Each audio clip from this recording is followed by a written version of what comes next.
You know what I expect of white women? Not a damn thing. Nothing.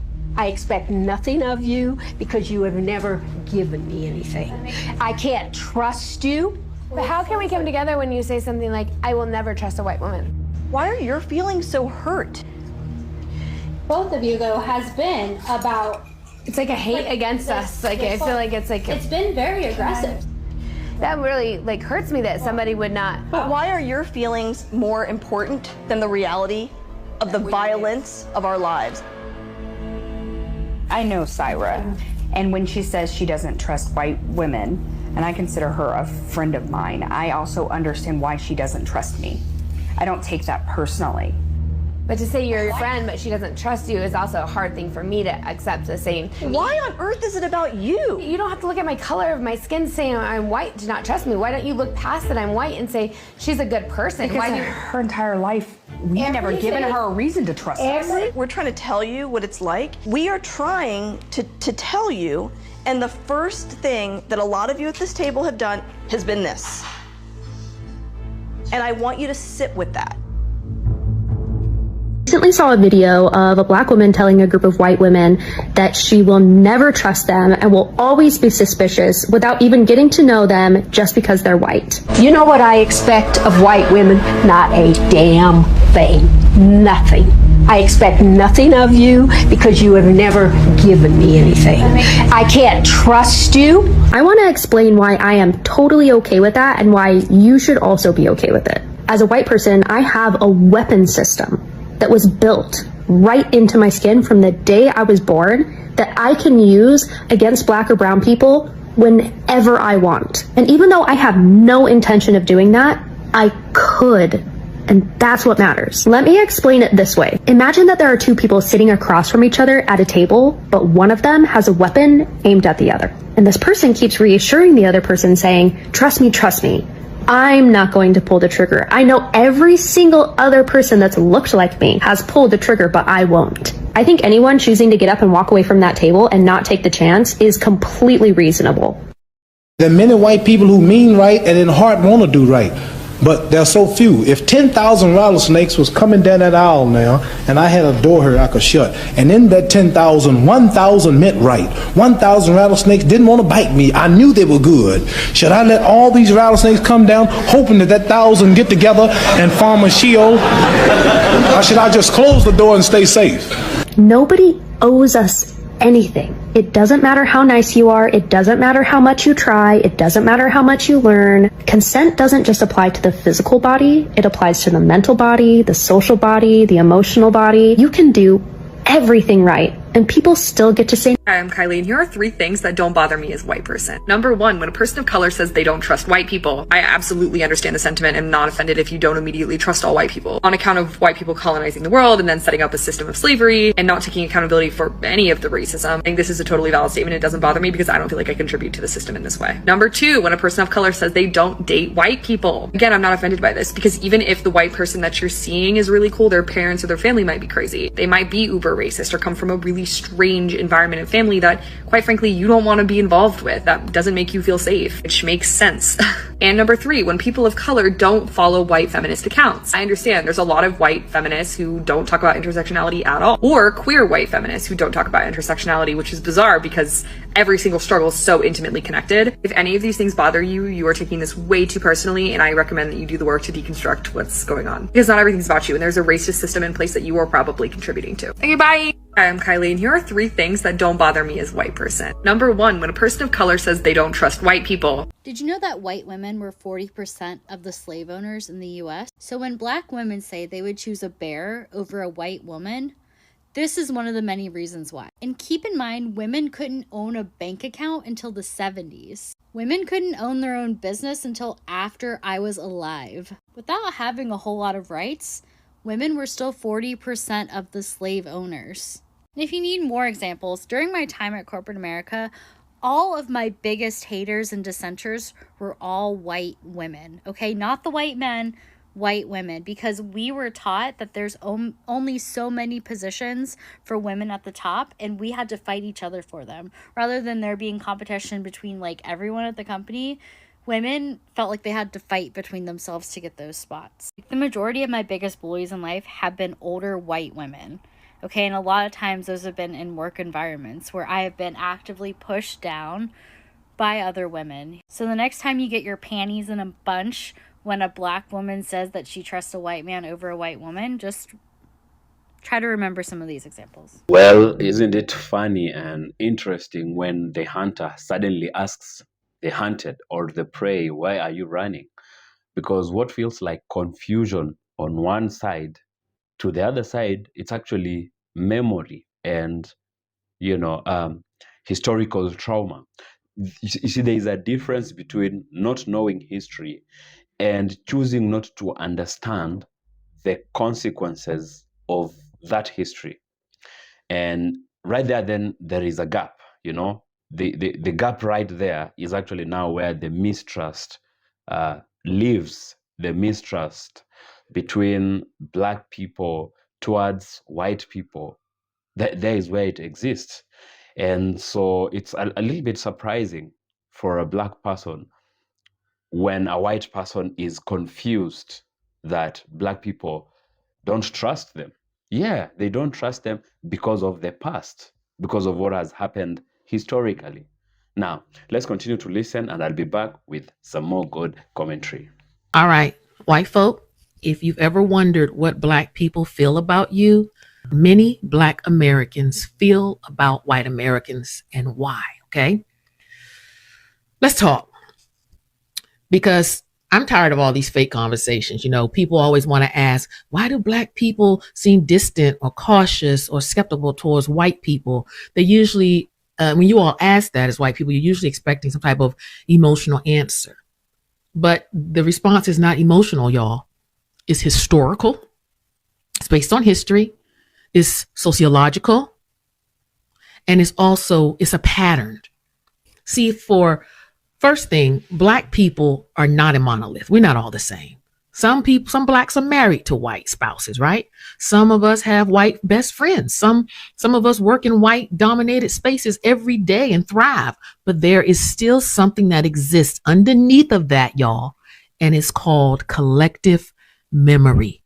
You hear that, white folk? Collective memory. Let's talk about sociology. That's why I just love sociology, the study of people and concepts and things, because the sociology of trust. Trust is built through consistent safety over time. Let me repeat that. Trust is built over consistent safety over time.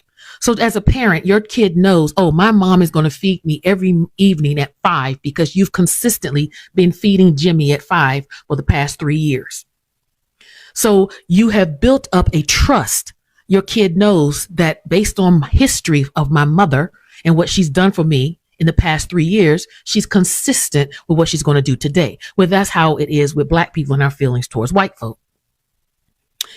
If a group experiences enslavement, as black folk did, legal segregation, voter suppression, housing discrimination, medical exploitation over centuries now, our actual nervous system, the nervous system of that group, we adapt.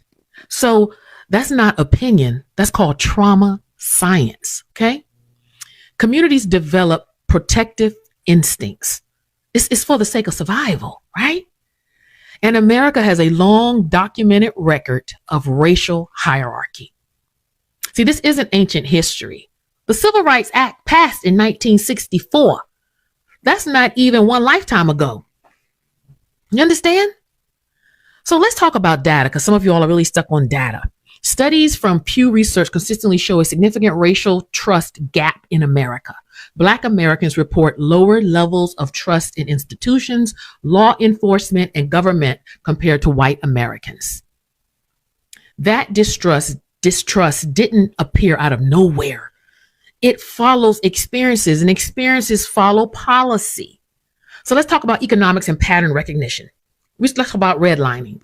Redlining wasn't a rumor. It was federal policy. The GI Bill disproportionately excluded black veterans. Mass incarceration, police disproportionately affected black communities. When you see patterns repeat across generations over and over and over again. You don't call it coincidence. You call it structure. And structure shapes perception, you all. So what do many Black people think? We don't necessarily, not all of us. Some of us do now, but not all of us think hate. Most of us don't think revenge, but caution. Oh yeah.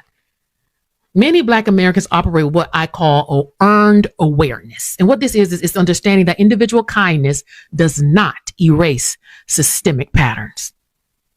See, so that's why we can come to work and smile in your face with you white folk. And all along, we know from what our mama, our grandmama, our granddaddy, our great-grandparents and everything, not only what they've told us, but what we've seen and experienced. I can't trust her. White man talk with what? Fourth tongue, right? We can't trust what you say. You can smile in our face. You can do all that you want to do. Take us out for drinks, whatever. But history never lies. So, earned awareness is what we operate in. It's to understand that individual kindness does not erase systemic patterns. You can like the individual white person. I can still like you as a white person and still question white systems. That's nuance. You understand? That's how some interracial couples really make it and survive, because they realize, listen, this white person or this white person may not be racist. However, there are systems put in place that are. That nuance makes people uncomfortable, though. So let me speak plainly to you all, okay? If you're white and you never personally harmed a Black person, right? Consciously, that you know of. This conversation is not accusing you, but if you benefit from structures that are historically unequal and you refuse to examine that, that's where attention lies, y'all. See, some Black people don't automatically extend full trust because historically, automatic trust was dangerous. It'd get you killed, okay? Trust me. History has shown that many a people trusted many a white person and ended up hung, lynched, killed, sold.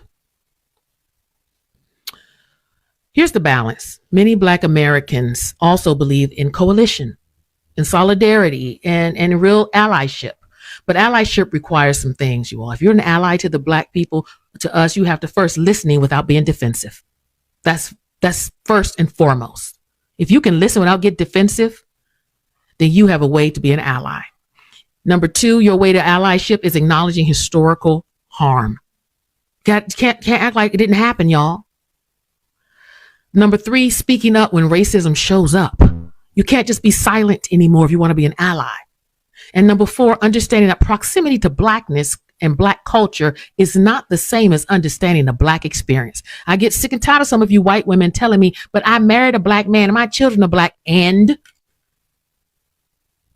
just because you sleep with a Black person doesn't make you Black, honey. Even through penal injection, you ain't Black. So I don't want to hear that. Well, I know what it feels like to be Black. I have a Black husband. Girl, please. That right there shows you're not ready to be an ally because you don't want to look deep and honestly in yourself and realize that there is a form of white privilege even in saying that. And that makes me nervous when white mothers talk like that, because that tells me they're not willing to do the work to educate their half Black children. So let me close with this. This is not about guilt. It's about awareness. If you want to understand why some Black Americans are cautious and why we are, and rightfully so, stop asking, why don't they trust us? And you need to start asking, what happened that made this distrust happen? History answers that question clearly. And healing starts with honesty, not defensiveness. So for the most part, white people, if I had to sum it up really quickly, we as Black people, we really don't think about you all at all. When we think of you, the majority of us, it is how to survive and thrive around a race of people who historically never cared about us. How do we survive when the enemy is amongst us? That's how we have to, for our own survival, we have to always keep our head on a swivel. It's just the truth. See, you have the luxury and the complexion for the protection of going to any city. When you travel as black people, we have to make sure, wait a minute, this is sundown town. They're going to be burning crosses and lynching Negroes in this town after dark. That's why you all white people are so free and trusting and you leave your doors unlocked, because you have the complexion for the protection. But we have to worry if we leave our door unlocked from great-great-grandmother and them, is somebody going to burn a cross? They're going to come in here and shoot me because I know how to read? Yeah. Our nervous system has been tense like this, and we passed it down to our children in generation to generation. Every day I drop my kids off at school, I say, have a great day, have fun, and keep your head on a swivel. That's what it's like being black in America. When black people in our community talk about not trusting white people, the white people in our community know that as a group, white people ain't trustworthy. So they don't internalize that. Like, oh my God, are they talking about me? Nah, because they feel the same way. It's the people that don't see it. Yeah, the not all white people who just would not fit really well. Yeah. Because if you internalize everything as an individual, that's your privilege. White people are the only people in this country who have the privilege of not being seen as a group. They expect to be seen as an individual. So when people talk about white people as a group, white people get uncomfortable because they want to be an individual. Not all white people, right. Many white people who mean right and in heart want to do right, but there are so few. If 10,000 rattlesnakes was coming down that aisle now, and I had a door here I could shut, and in that 10,000, 1,000 meant right. 1,000 rattlesnakes didn't want to bite me. I knew they were good. Should I let all these rattlesnakes come down, hoping that 1,000 get together and form a shield? Or should I just close the door and stay safe? Hey, what's going on, everybody? First off, I want to say thank you to everybody that liked and commented on the other video. It's doing big numbers. I appreciate it. I couldn't get to everybody, but I really appreciate the engagement. I always believed in using analogies as ways to paint what I was trying to convey. And so, you know, I just found it an easier way to kind of get my message across. And so I want to use it in this same video where I want to now convey to white America why black people have this certain feeling towards white America and black Americans' feelings towards reparations. Now, of course, I can't speak for everybody, but the consensus. So for white America, I want you to understand this. I want you to take Animal Planet. I want you to take a lion and a gazelle. Do you ever see a gazelle just stand there as the lion walks up? No. Why? Because for generations, the lion has been ripping the gazelle apart. The lion has been chasing it down and eating it for generations. The gazelle does not trust the lion whatsoever. Why? Because it has been a predator. So do you think that one day that a lion walks up and says, hey, gazelle, we don't eat gazelle anymore. You're tripping. Stop running away from us. And then a gazelle looks at the corner of his eye and see another lion chewing on another gazelle. What do you think the gazelle is going to do? Run. Get away from me. No, I don't want you by me because I don't trust you. I don't trust that I could go to sleep and wake up alive. So until the lion starts to transform its behavior and go, hey, you know what? I'm going to start eating these leaves and these berries and these plants over here, and I'm not going to eat another gazelle. The gazelle is not going to trust you. It's just what it is. All right? So you have to change your nature. Your nature is not displaying trust. And this has been generations of abuse. So no, you can't just one day go, we're not like that anymore, we're going to trust you. You can't go, oh, well, that was my father and father's father and father's father. You know, that was my ancestors that used to eat gazelles. No, you're still eating gazelles. You may not be eating gazelles. You may be the exception. You may be the one that be eating plants and berries and stuff. But you got to look around and see the other lions. The other lions are still eating gazelle. So until you're walking up to them other lions and paw slapping them. Hey, stop doing that. That's what the relationship is going to be.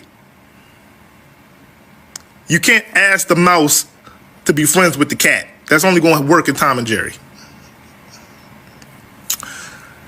When it comes to reparations, now I'm only talking for foundational Black Americans. I'm not talking about immigrant Africans that have come over here. And if you're an immigrant African, your family, but at the same time, your opinion and your input on reparations is invalid. We don't need to hear your opinion. I mean, you can support, but you're not entitled to any of that money. You're not entitled to any of that equity. You're not entitled to any of it. If you've come over here, yeah, you're probably going to get treated like us anyway because you look like us. You are us. We're family. But we didn't grow up in the same culture. We didn't have the same lineage of oppression. So whatever oppression that you might have came from in Haiti, in Jamaica, or whatever, I can't claim that. I can't claim the oppression of another country because I wasn't there. And if I move over there, I didn't experience it for generations. So stand down, please. Now, to white America, look at us as your mafia loan shark. Okay? You borrowed from us. Now, I'm using borrowed very loosely because the real word is kidnapped. But you borrowed from us. You took 300 years of free labor, built generational wealth, built equity, built power. And then when it was time to pay what was due, you didn't pay up. 40 acres and a mule, didn't get it. When we had places like Tulsa and places, Atlanta, burned to the ground. When we have civil rights, we have white people that are claiming Native American status to get in. When we're talking about DEI, white women are at the top of that list. Black people at the bottom of that list. We were not given what was owed. So we are that mafia loan shark because what? You thought that it was going to just die out with the slave owners? No, it passes to the next of kin. Pay up. And it's going to continue to pass to the next of kin until we are paid what is owed. And we're going to keep coming for that ass again. So, and honestly, to the white nationalists and the people that believe that America is just for the white people, you should be some of the biggest champions for reparations. You know why? Because the moment that you give us that money, we can stop looking in the past and start looking to the future. We can no longer throw this in your face. I mean, of course, we can still bring it up because it's history, just like the Holocaust. But we can move forward. We can take steps to move forward. If you want us out of the country so bad, pay us. I'm pretty sure a good portion of us will be glad to go somewhere else. Everything that you're looking for us to shut up, for us to not be bringing up racism no more and all this, if you want all of this stuff, pay us. We can alleviate all of this like immediately. But there's that thing called ego. That ego will not allow you to take accountability and going, hey, why should I pay for something that happened in the past because you're still benefiting? Now, you may be thinking, I grew up poor. I grew up broke. But there's still a level of privilege that you got that me or any other foundational Black American didn't get. We walk into the same places, we get treated differently. You get treated with a smile, I get treated with a scowl and a frown. You get treated as if you're safe, I get treated as if I'm violent and I'm unhinged. No difference, we don't have to have a difference in personality. Me and you could literally be clones. You just came out white and I just came out black, and I will get treated as the outcast. Has nothing to do with personality or anything, intelligence, value. It's just a mindset of colorism.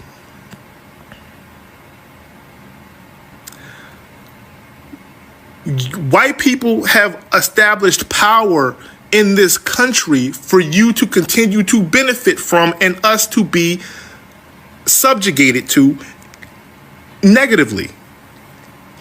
We've had to fight to vote, fight to be included, fight to learn, fight to exist. And you cannot understand what that energy feels like unless you're one of us. Because when you have to constantly fight, that means you're constantly uncomfortable. You're constantly on guard. And that's not a very enjoyable way to live. But we continue to strive and we continue to propel ourselves forward. So I only say that message to say, listen, I want equality. I want love across the board. But until we address all the negativity and the egregious things that happened in the past, we can never. So this is for educational purposes only. The question says, why do black people hate white people so much? It goes both ways. Let's talk about it. Let me tell you why it doesn't work both ways. Never has there been a time in the United States in which black people had structural power and the ability to weaponize that power to discriminate and hate against white people. However, there was a period of time, a long period of time in the United States in which white people hated black people for nothing other than their race and had the power to do something about it. White pride is rooted in white supremacy and was birthed out of a place of exerting power and control over other demographics of people. Black pride, on the other hand, was rooted in surviving oppression.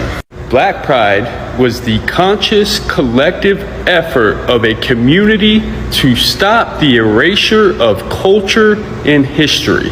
Any hatred, vitriol, and distrust by black people for white people is a natural byproduct of years of systemic oppression in the United States. The pathway forward to building that bridge and regaining that trust is for white people to not only acknowledge the egregious acts that the United States government committed against black Americans, not only acknowledge the wrongdoing of our ancestors. Most white people have done that part. They're starting to acknowledge history, but it stops there. They will say that's a long time ago, this is now. The problem is today, white people are still feigning ignorance and they're not actively working to stand in solidarity and dismantle the tools of oppression that are still in place today. Most white people, particularly white people on the right, will tell you that systemic racism does not exist today. In spite of the mounting evidence and data, right now in our country, there is this yearning for this kumbaya, can't we all just get along? The problem with that line of thinking is that it's very superficial, it's surface level. In a perfect world, we just say, stop the hate, end racism, everybody get along, and voila, everything will be back to normal.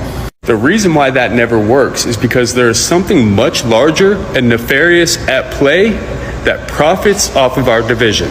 Till we, and when I say we, I mean particularly white people, because black people have been screaming this for years, until we address the institutions and systems that are perpetuating this racism, we will never affect change. You know, there was a time when I used to hear black people say, screw them saltines, I'll say it mildly. But I used to get so mad until I understood the root cause of black pain and black anger in this country. It wasn't until I got educated, I deconstructed and re-educated myself, that my whole worldview and perspective changed. I will never say any form of hatred or bigotry is okay. But if I see hatred coming from a marginalized community, from a group of people that have historically been oppressed, I will try to understand and empathize where that hatred is coming from and do the work to do what I can to de-escalate and defuse that hatred and turn it into love. But that takes a whole lot of work in earning trust. And I don't know what length people who look like me. Now, listen, what we just had is from black people, and when they express, this, it's not paranoia, and it's not even exaggeration. It is like pattern recognition, or basically recognizing history. Because when black people talk about fear or mistrust, they're not speaking from an imagination point of view. They're speaking from inheritance and lived experiences. This is not just about it's not as narrow down to individual experiences. It is about historical rhythm that has repeated itself over and over again. We're talking about slavery, segregation, colonization, lynching, systemic discrimination, name them, all of them. And even today, we still have the same today. We have neo-colonialism, we have racial profiling, we have economic disparities, we have unequal treatment under institutions like health, education, the justice system that are actually supposed to protect everyone. But because they are a blueprint of the past, they're still not treating everybody equally.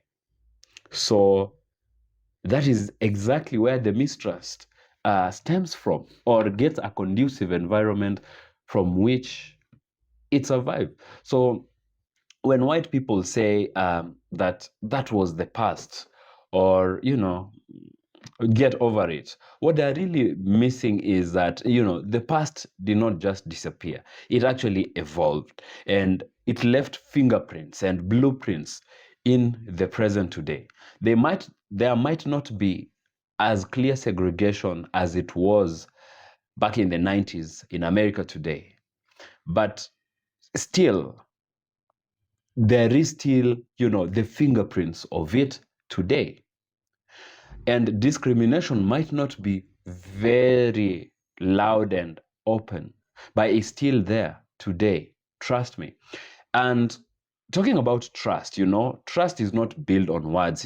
It's built on consistent behavior over time. You don't get it's not like you just get to press the reset button on history and expect people to just like emotionally reboot. No, it's not possible. It doesn't work like that. Trauma doesn't operate on like a calendar. It doesn't expire because someone says, well, that is the past, or they say, well, that's not me. Those were other people that they're related to anyway. You think about it like this: if a system, a culture, or a group has historically caused harm, then distrust is not irrational. It is protective. It's the mind telling you, I've seen this before, I know this story, and I know how it goes. And there's where the real disconnect now comes in. Some people are looking at this through individual lens. Yeah. Now, we want to try and differentiate this. This is, for example, someone say, I personally didn't do anything to black people, or I wasn't there. That was back in the past. But black people are not, responding to you as an individual, to that person individually, but to a collective experience, not just individual intentions. And that's the difference. Those are completely two different conversations happening at the same time. So when that mistrust shows up, it's not like an accusation aimed at every single individual. No, it is a reaction that has been shaped, reinforced by history, and also reinforced by present realities. Yeah, we must not miss out on also understanding that there are present realities that are just an evolvement. It's just the same injustices that have moved, and a sustained lack of accountability as well, and understanding from especially those people that say it's the past, those that say we were not there, have white people made it a point to try and acknowledge history and make an effort to correct it. And this is important because you cannot demand trust while you dismiss the reason to why it actually exists in the same place. This is for white people. Trust is earned where understanding is actually shown, and trust grows where history has been acknowledged, not minimized. And trust builds where actions consistently contradict the opposite or the past. If you start showing actions that exonerate you, if you start showing signs and actions of improvement, then you start building trust, but only eventually over time. But if the response is denial, like saying, just get over it, or I wasn't there, or I haven't done it personally to anybody, or that is actually playing defensive, then all you're actually doing is you're just proving the same point, by the way. So because from the perspective of those who have been on the receiving end of history, nothing feels like it has truly changed. It just feels like things have just evolved slightly. So the question isn't really why don't you trust us? The real question is what has been done, not just done consistently to earn trust back. So today, if you see black people don't trust the white people, it's because nothing has been actually done consistently at a collective level. Of course, there are people who have worked around it, who are actually actively trying to work around it. But how much is that of the effort compared to those that are not doing anything, So it has to be earned. It has to be consistent. It has to be over time. And until that question is answered honestly, the gap we are talking about here, the difference we're talking about here is not anything that's closing anytime soon. And that, if this gets someone a bit uncomfortable, if you get discomfort from hearing this, then that's not an attack. It is an invitation to try and understand what is this mistrust, what is this difference here. So that's my take on it. Let me know what you think about this. Leave me your thoughts in the comment section below. If you like the video, give it a thumbs up, subscribe to the channel, and I'll see you in the next video.